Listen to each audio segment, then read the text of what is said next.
Fellow countrymen, after deep soul searching, I have come to the profound realization that our nation is pleading for change. The youthful generation of this country have led the way into the light. We owe them a huge debt of gratitude. For a long time, our nation has been plagued with massive corruption, plunder of state resources, wasteful expenditure, eroded ethics in public and private sector, negative ethnicity, desecration of places of worship, among others. I feel your pain. I want a better Kenya too. My children want a better Kenya too. My wife Rachel has told me stories and dreams of us falling in love again in a new country called Kenya. For this reason, I have decided to lead the way.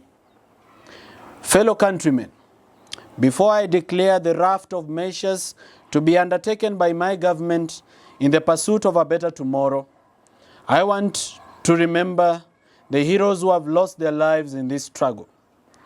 I condole with your families. I cannot pretend to know how you are feeling, but I want you to know that I am truly sorry.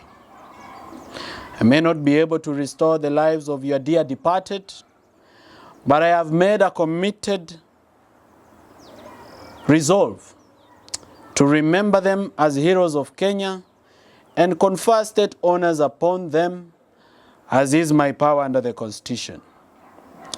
Be assured that the government of Kenya shall bear the cost of a state burial for each of them, and the families will also be compensated accordingly.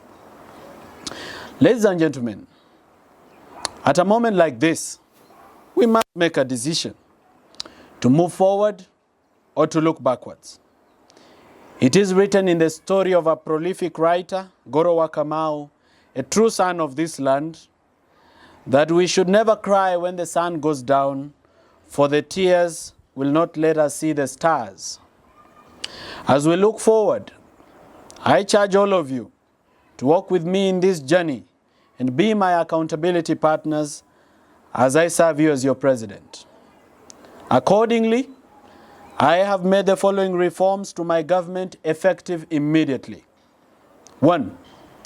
By the power delegated to me by the people of Kenya under Article 152 of the Constitution, I hereby dismiss all cabinet secretaries serving in my government.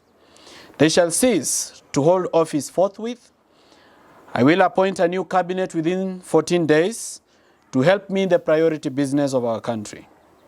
2. Further to the foregoing, I shall within 7 days appoint a non-partisan multi-sector committee to vet all public officers serving in senior positions in the executive to determine their suitability to continue to hold office and to draw salaries from the national wallet.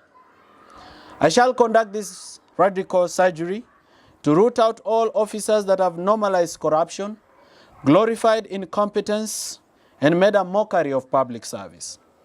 This shall apply to all principal secretaries, head of parastatals, presidential advisors, state house staff, among others.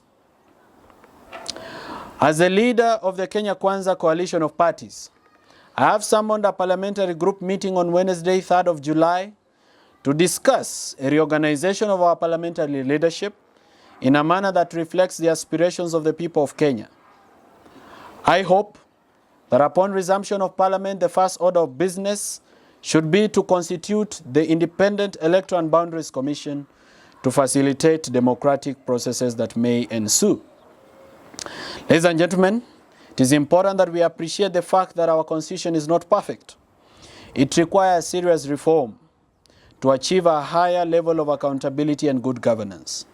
For example, I find it obnoxious that Article 104 requires Parliament to make a law that prescribes the process of recall of a member of Parliament. This is something that we must revisit.